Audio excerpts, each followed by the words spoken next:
Good evening, and thanks so much for joining us today for this session on creating high impact resumes. My name is Jody Hammer, and I am the Career Services Specialist at NPCA's Global Reentry Program.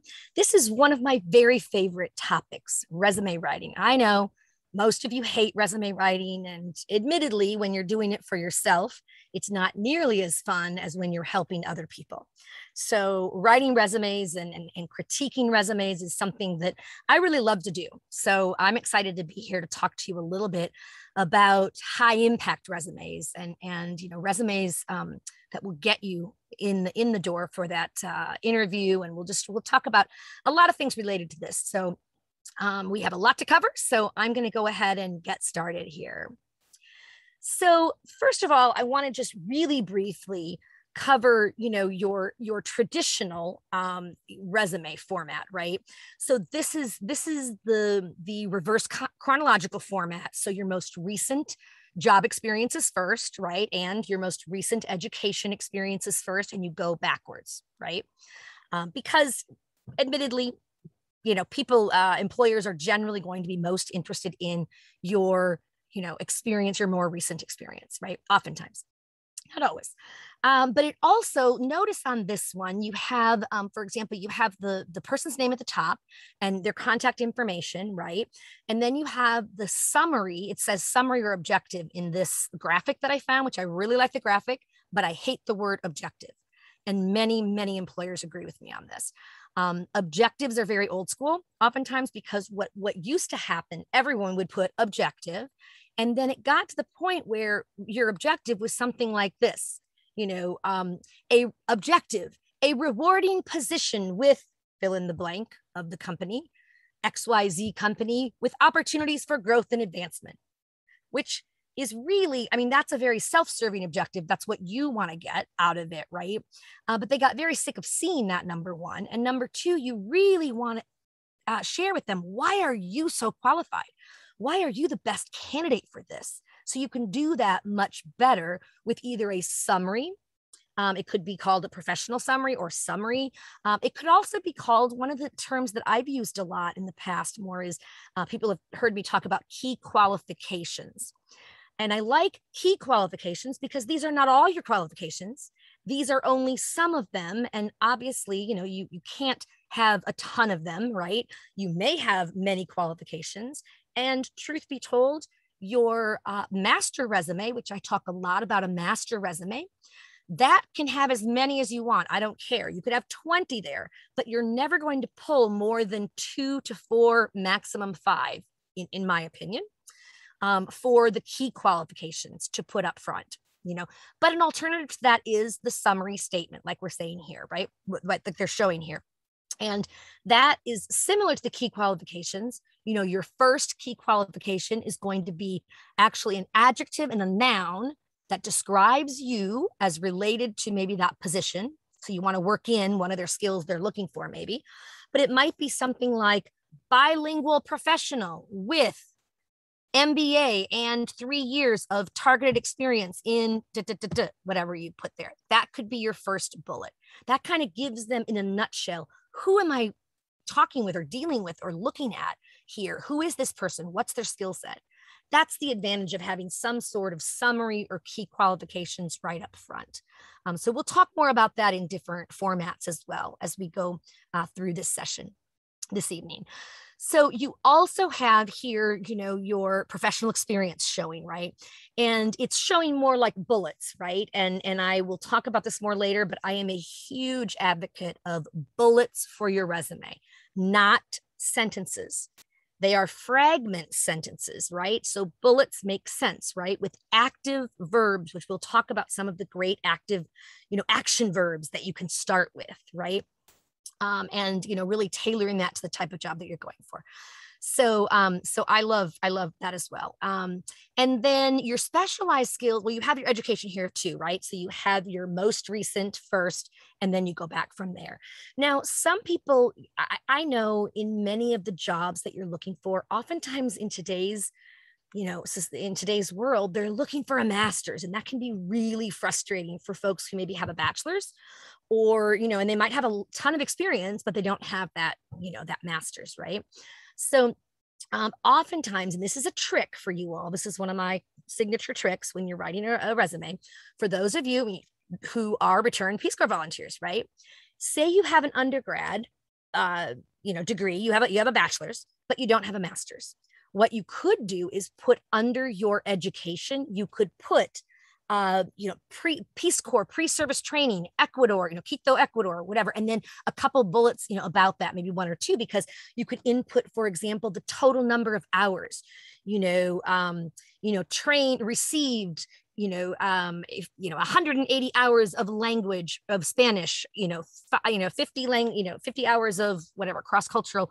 You could put those kinds of things in there, because I will guarantee you, when somebody sees this, when somebody looks at your resume and they're glancing, how many seconds do they spend? Not many.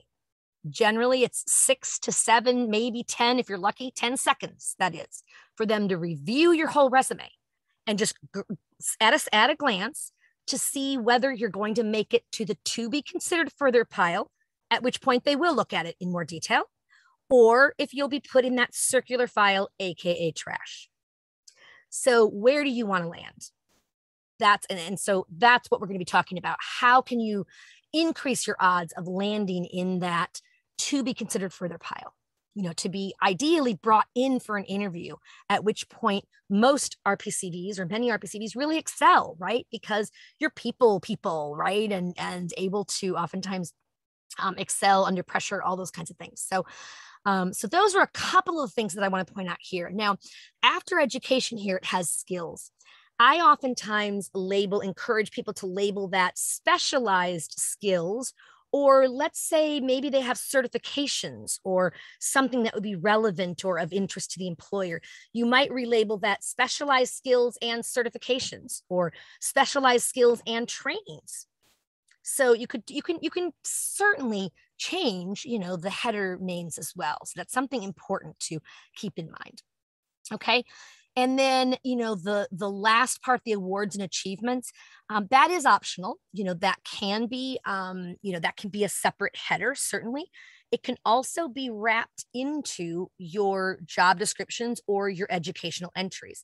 For example, if you received, received, a full ride, full tuition, room and board, scholarship based on leadership and proven, whatever abilities, right? That might be something that you put under your education. That could be great to go under there, right?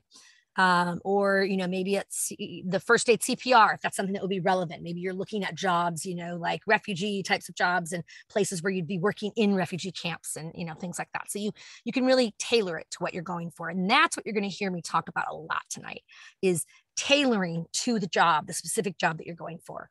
So I'm sorry to say, but it is true. I highly recommend, and I think it's very important, that you are willing to tailor each and every resume to the job that you're going for. Now, it's not as difficult as it might seem at a glance. You don't have to start over at ground zero and build an entire resume. What I encourage my clients to do is take a look at the resume that maybe was done for the job that's most similar to this job that you're going for now. Start that as your base, save it under a new file name with, your name, resume, whatever, and then maybe the job title, right? And then tailor it from there. That cuts down the amount of work, because chances are similar jobs are going to have at least some similarity in there, what they're wanting people to have. So I hope that can help you as well. Okay. So let's keep going here. What is a high impact resume? And I just want to spend a moment on this. And I'd love for folks, anyone who's willing to just share in your mind, this is of those who are watching this live versus the recording. How do you define a high impact resume? What do you think a high impact resume is? And you can either write it in the chat box, or you can certainly even unmute.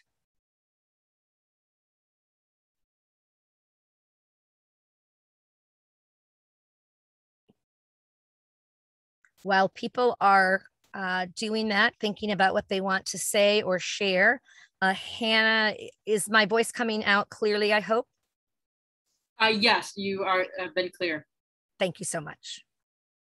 Just want to make sure that people can hear me. Yes.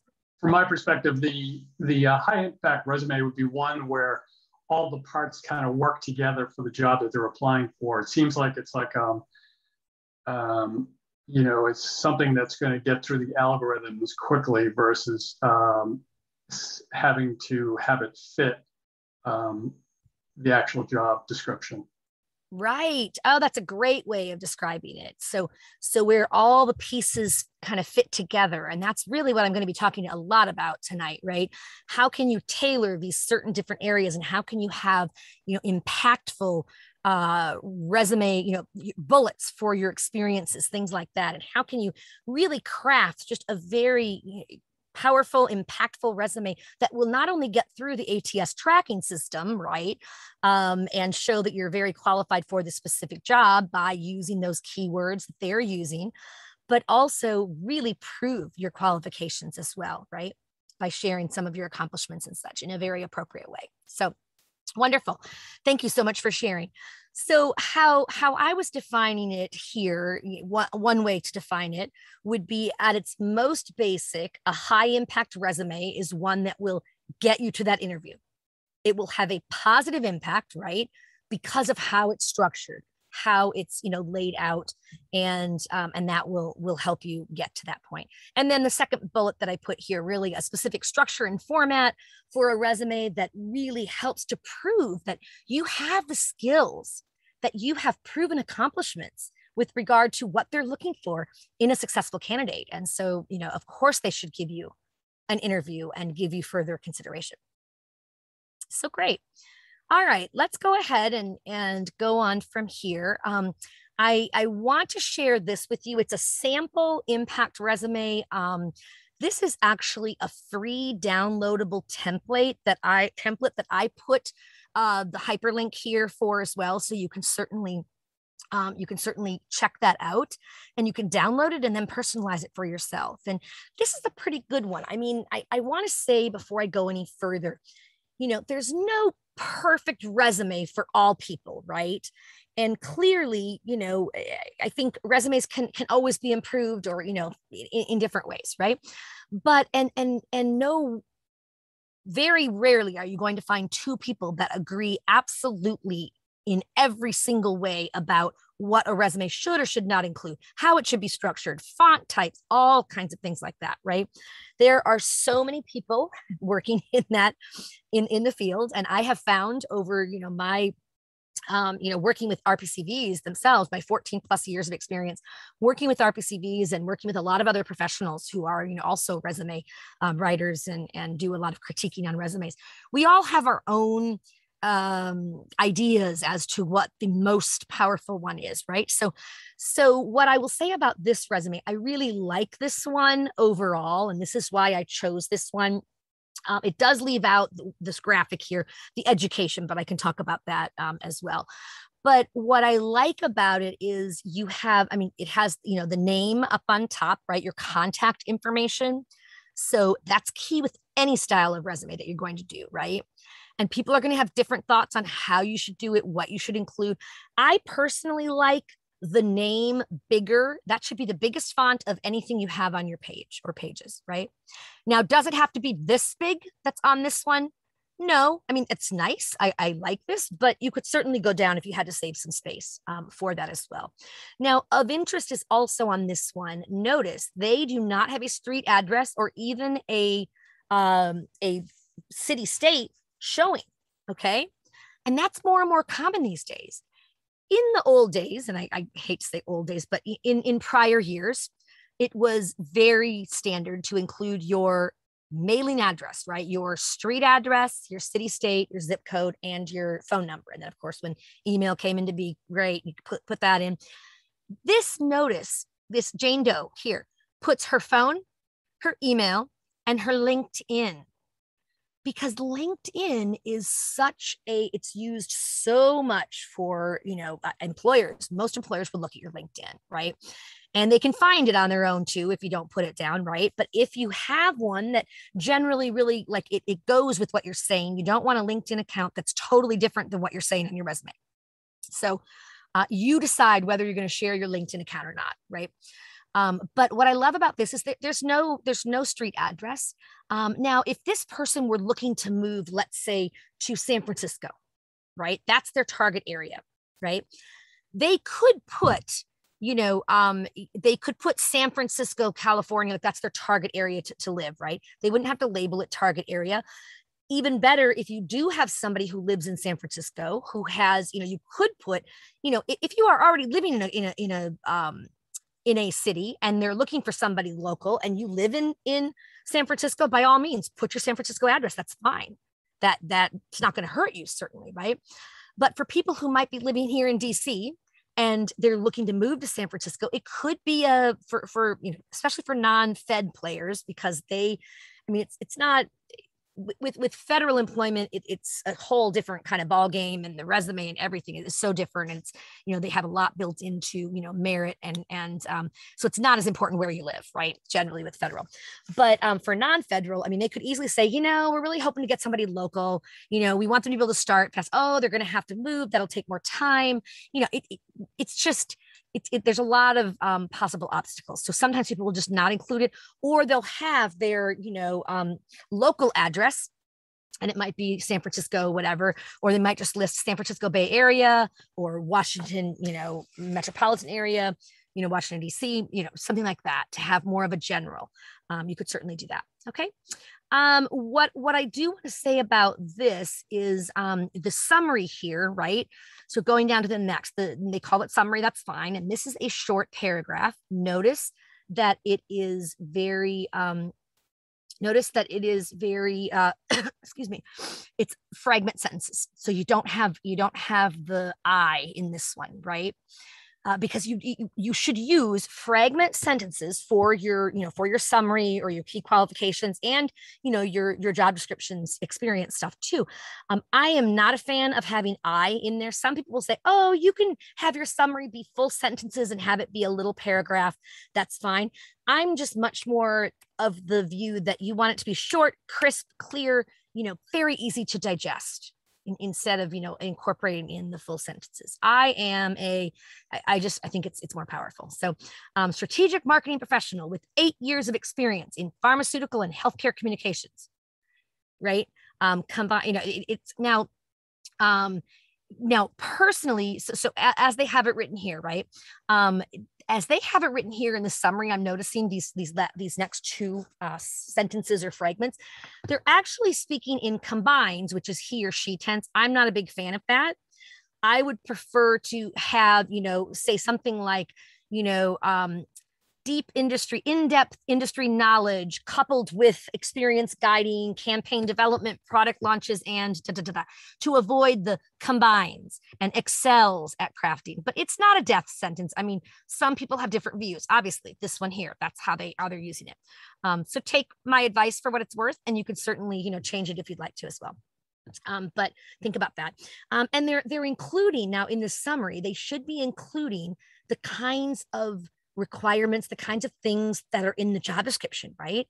So mentoring junior marketing staff is there probably for a very specific reason. This job probably is one where you're mentoring junior staff, and so they want somebody who can do that.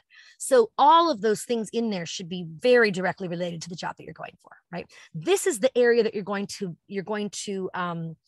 tailor your resume more than any other area. You're going to do it in all, but this is the area that really, really needs to be tailored, right? This top part especially. So notice right below it, the skills and expertise. So this is another thing that, your high impact resumes, right, will oftentimes have skills and experience or core skills. There's different ways to label it.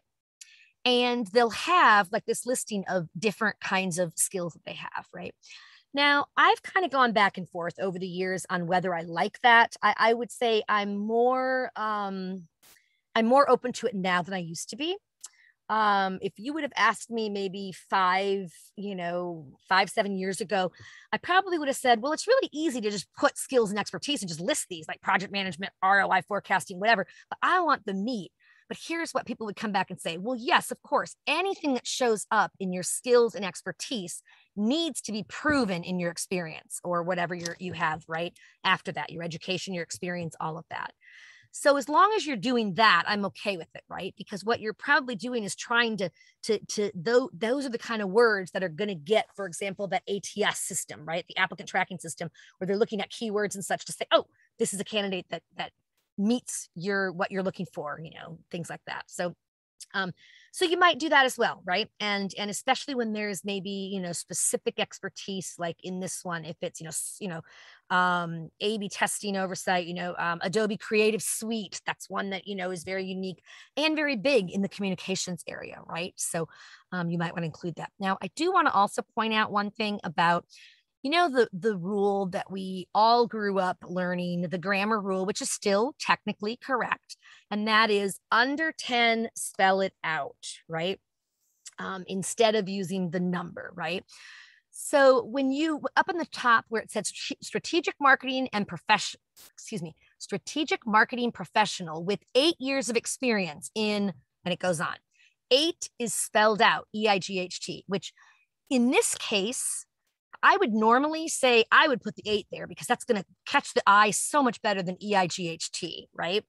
However, this is a communications marketing professional who you're talking about, in the comms world. Oh, when they put out their, their newsletters, their, magazines, you must follow all of those rules. So in that case, I would probably agree that I would advise this person to do 8 years spelled out. But for somebody in a different field, I might say just do the 8 because it's going to pop a lot more. So enough said. All right.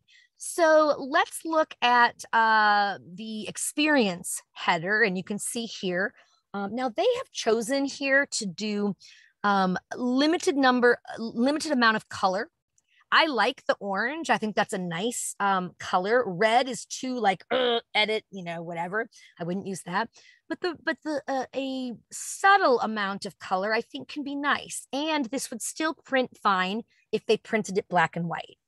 So I think that's important too. If you get too much color going on and different, headers and categories, it can just be distracting more than anything. So when you look at the experience here, or as I prefer to call it, professional experience, and yes, your Peace Corps experience is professional experience.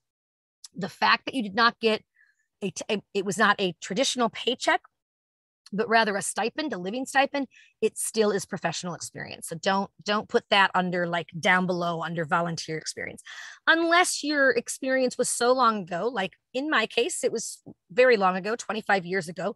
So I can't really put it right up there, but I can have maybe international or some other whatever experience and have that put there because I am very proud of my Peace Corps service and the skills that it gave me. And I want to have that on my resume. So, all right, so let's look here. So under you see now in this case, and there's different ways to do this, but they're using the all caps, non-bold for the organization, and then they're putting the location right next to that. And on the second line, they're doing, the job title bolded and the dates. Okay. Now, my impression of this, I think that's absolutely fine to do that. I'm a big fan of putting the month year to month year, because honestly, if you have 2015 to 2016, that could be as much as 2 years, right? January 2015 to December 2016, or it could be as little as 2 months. So you kind of want to give them that. And I know sometimes people will do this when they want to hide a little bit. Maybe they've had a lot of short-term experiences and they're trying to hide it. But in general, I would definitely say do the month year. So in this case, because they are because they are bolding the job titles, I'm presuming that their job titles are probably the most relevant part between, because I always tell people, look at your job titles and your organizations and decide which is more related or more impressive as related to this job that I'm going for. If it's your Your job title, great, bold that. I oftentimes say have it on the top level, but it's fine either way. And when you have two jobs under one, it makes sense to maybe have it like they have it here on this lower there that you see. But just stay consistent. You can't flip flop back and forth. It has to stay consistent. Okay. So very nice, very nicely done here. Rebuilt a 12-person communications team to execute strategic marketing initiatives across event coordination, branding, public relations, and business development. And then now they're doing it in the present tense, right? Like manage it, but they're doing the third he, she manages. I would do manage. I manage, but take out the I.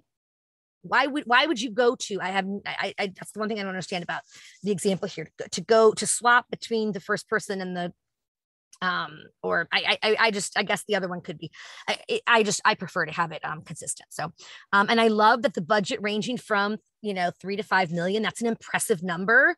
So, putting that in there as well is great. Now in this style, they have one simple little, like line, 2 lines, right? One little phrase or, whatnot. For kind of showing what the job was. And then these bullets underneath are more of either the accomplishments, and we're going to talk about those later, right? Or the specific skill sets or accomplishments or outcomes, right? So oversaw social media initiatives that elevated the division's profile as a standalone brand. I mean, you're talking about the outcome. We're going to talk about how you do this, right? You really want to think about, what you did, how you did it, and then the impact and the outcomes. And we'll talk about that a little bit later. So yeah, partner with international teams. Now here they're saying under the bullet, partner with international teams. So that's I partner with, right? It's not partners with, that's going back and forth if it's like, so I do like the partner with where it's just in the first person. And it's in the present tense because it's your current job. Only your current job is going to be in the present tense. All of the others are going to be in the past tense. So that's important to remember as well. Great. Generated 3.5 million ROI by and how they did it. That's great. Awesome.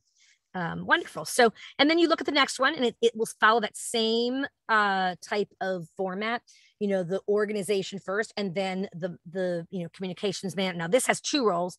I oftentimes have them do 2 roles and have the bullets and such under the first one and then have the other one that's the older experience and have it there but it's fine either way, especially if you want to show growth. It's something that is fine to have like this as well, and they would presumably use the same kind of format that we're seeing on the experience. What you would do after that is then have your education, same type of where it's with the experience, you'd have it written in that orange, that kind of input like that.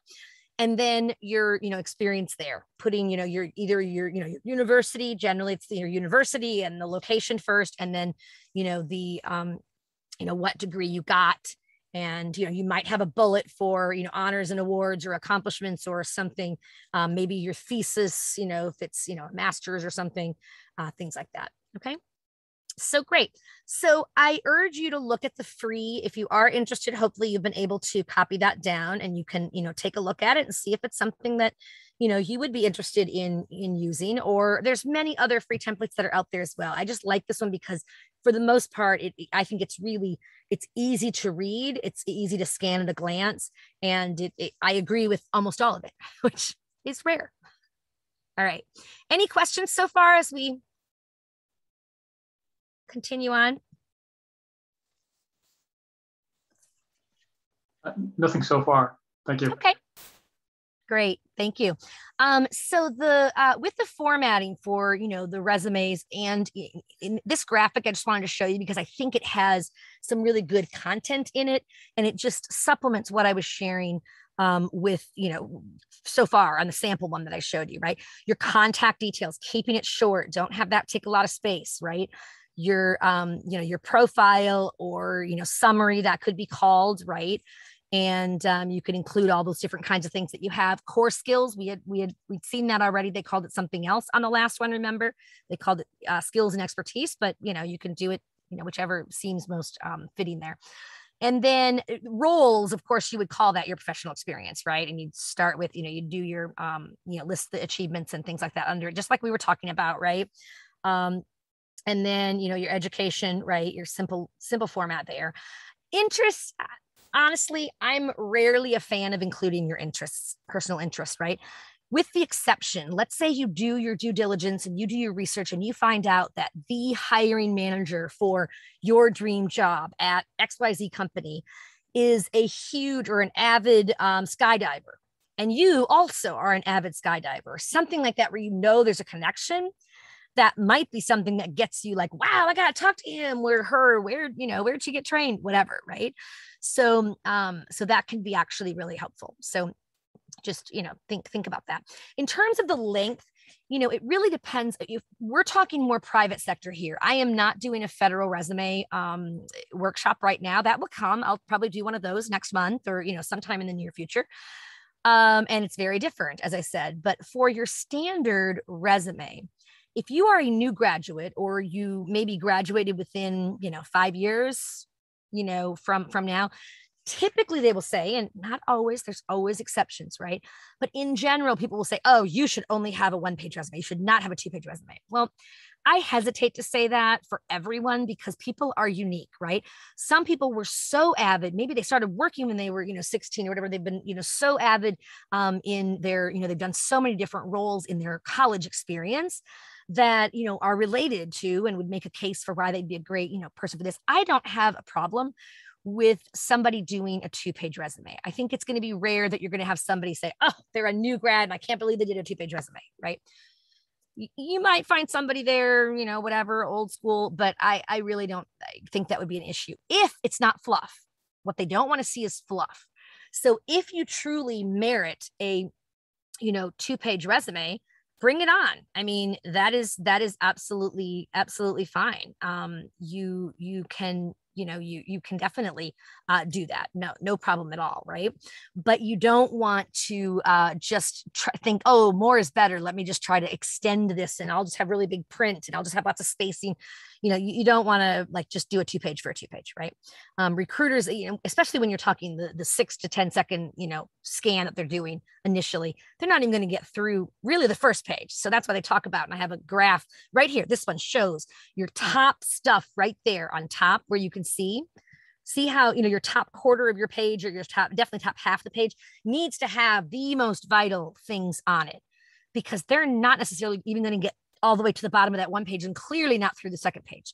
So if, for example, some people will say to me, what if you're saying education should go, if you're within a year or two of graduating from school, I can see you might put your education first. I would still say not to, because what it screams to employers is new grad, no experience, even if that's not the case for you.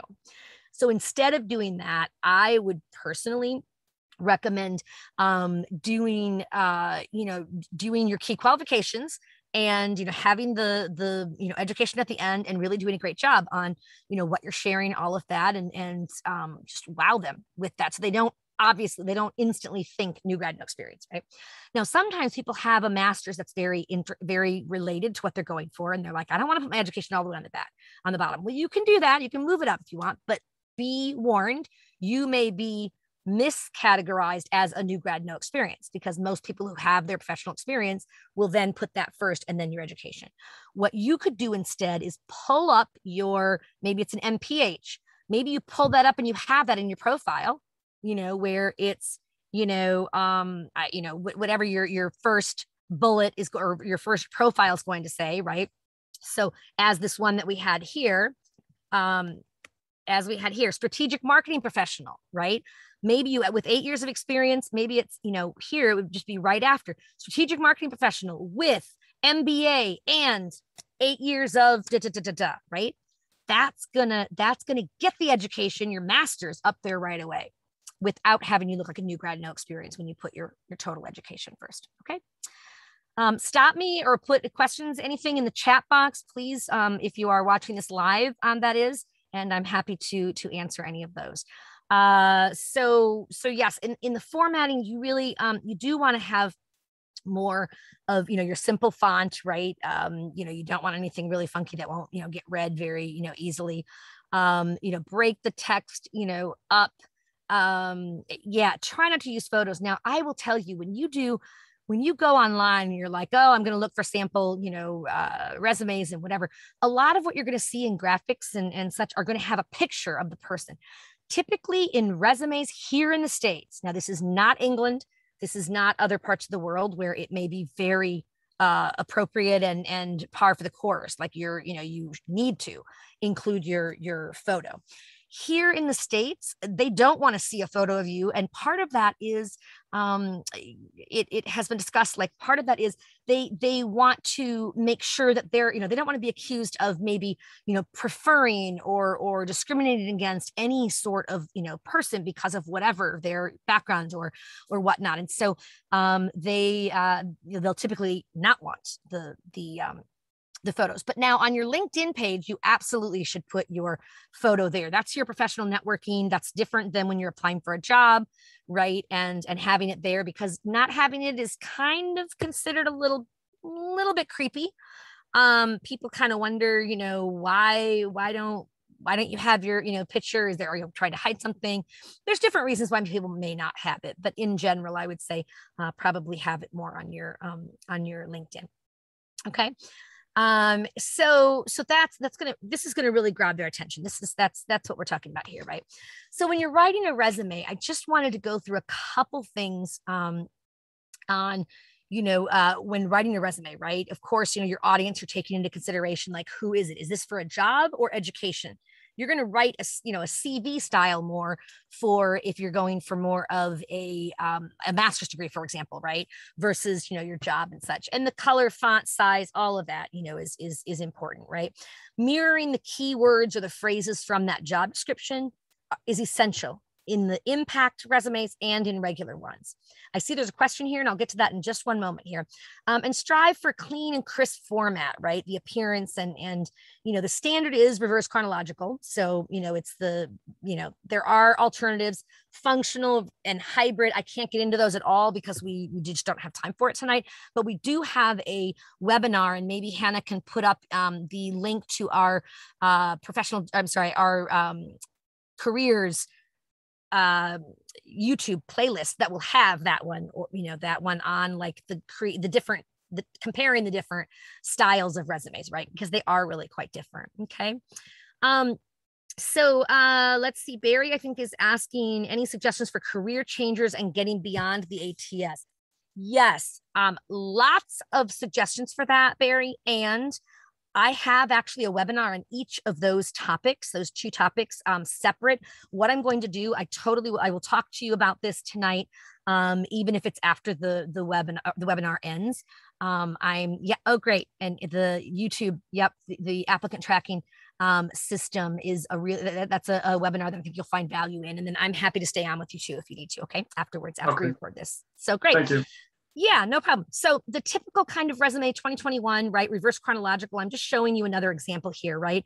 You have the information, their name and stuff up front. And what I want to point out up here is this: business development manager. This is like their, it could be their current title, which it is in this case, but it doesn't have to be your current title. Just like with LinkedIn, your tagline does not have to be your current title or your most recent job title. It will default to that if you don't select something else, but you very well might want to select some variation, something different, because you're looking maybe in a different direction. So to answer your question in part, Barry, when you're looking to maybe change direction, you might want to, kind of include some of that kind of wording of the kinds of, jobs, titles, skills that you're looking to move into more, right?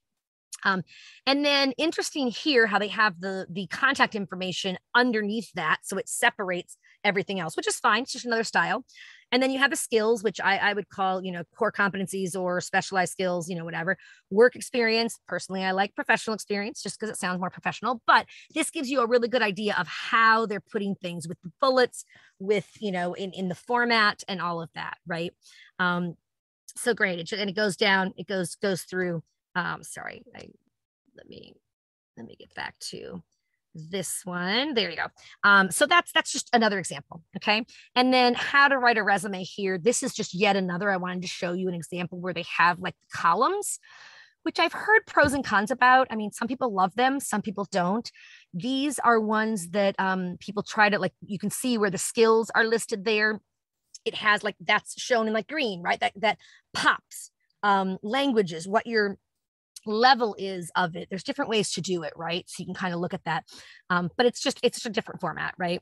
But again, putting in all of those types of things are really important. So in terms of packing a punch with your resume, and this is actually something from another webinar that I did that I adapted here, making sure that your job description contains, the employers will make sure that their job description, whatever they put out as this is the job that's available, it contains a lot of good information for you to be able to really personalize and really craft a resume that's going to be an impactful resume, right?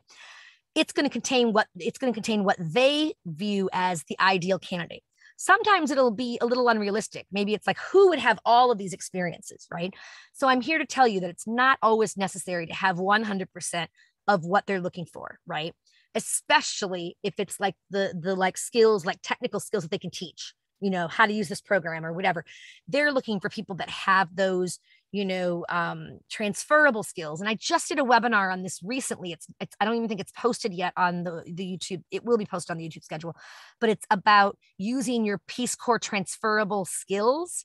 And again, that's going to be helpful for you as you're changing careers as well, Barry. So going back to your question, right?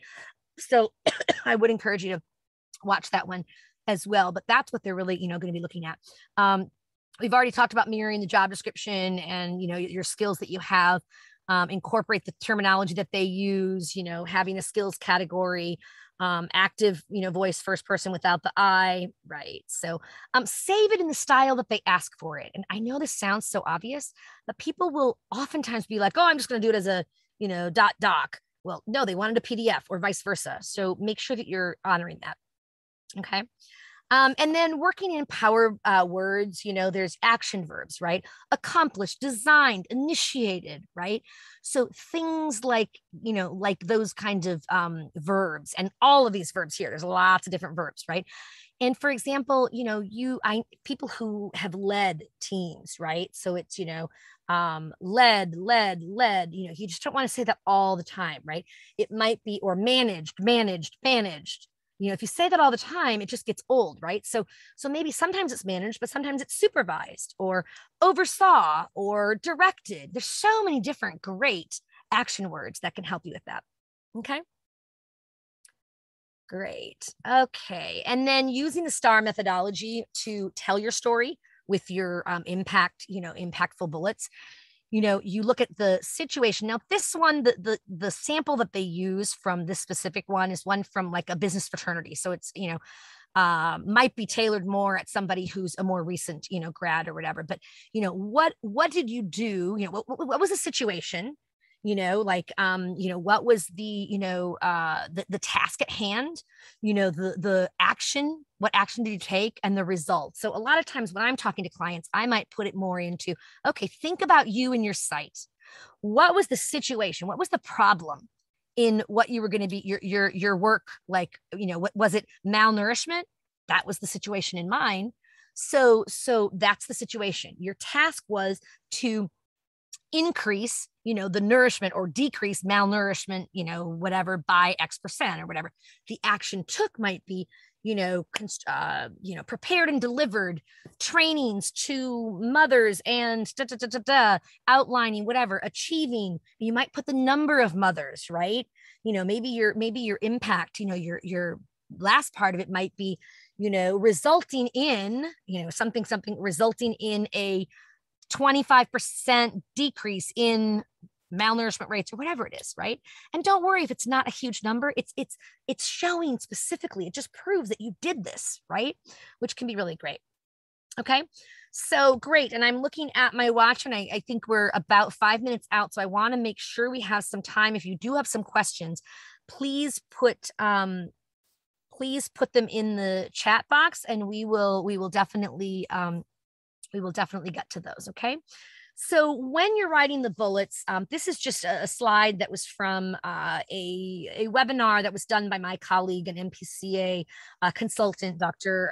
Rhonda Anstead, when she was, working with folks, in the very beginning when they were just evacuated and such, and just before that, thinking beyond like the output to instead think about the impact, right? So what was the impact? What was the result? How were things better or improved? Or how did you save time or increase efficiency or decrease a health condition or anything like that, right? So how did you make things better is how you want to think about that when you're talking about how to write your job bullets, right? Your experience bullets. So led the development and design of girl-centered activities in support of the establishment of new adolescent girl initiative, like, so that might get some. Now, I oftentimes like to even have here's where it was, this is what it was, but you could take one of these impacts. So it might be, reaching, establishment of new adolescent girl initiative, reaching 150 girls. You might have a bullet, you might say,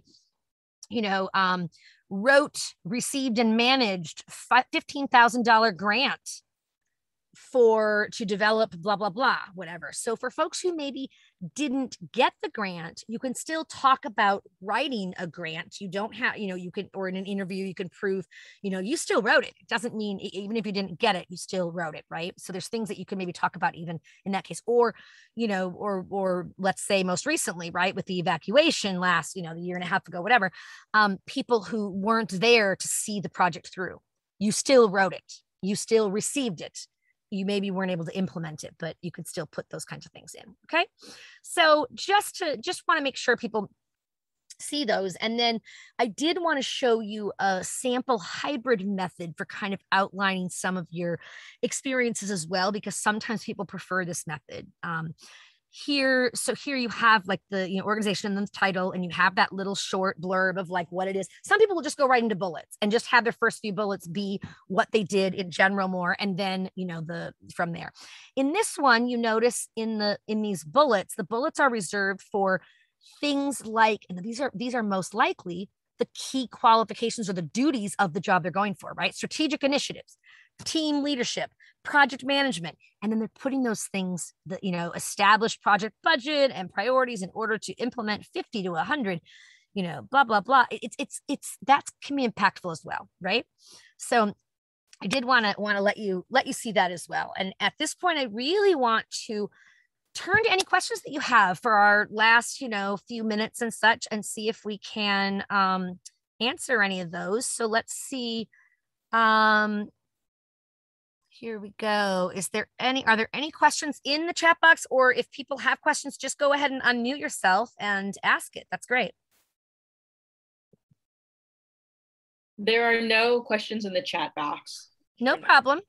No problem. That's if you could provide a little information about that ATS system and how that actually works with the resume, because it seems I have had quick responses from companies, and I know that it never reached probably a decision maker. I think it was like kicked out early on.